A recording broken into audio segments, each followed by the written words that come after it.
అనగనగా ఒక ఊళ్ళో ఒక పిసినారోడు ఉండేవాడు.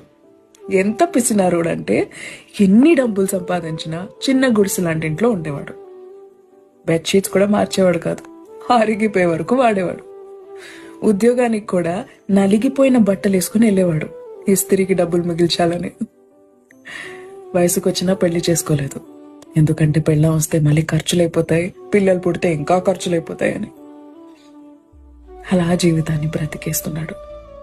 45 ఏళ్ళు వచ్చాయి.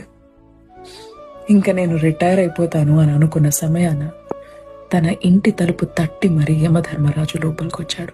ఈ సమయం అయిపోయింది, పదా అని. అప్పుడే అయిపోయిందా? ఇప్పటివరకు నేను ₹1,00,00,000 సంపాదించాను, ఈ డబ్బులు తీసుకుని నాకు కొంచెం ఆయుష్ ఇస్తారా అని అడిగాడు. యమధర్మరాజు గట్టిగా నవ్వాడు.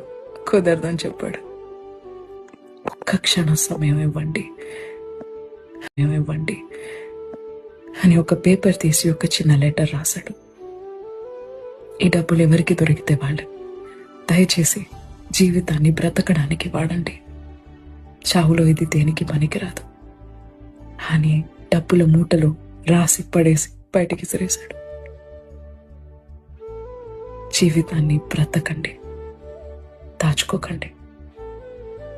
Nothing is forever. చిన్న కథ నచ్చిందా?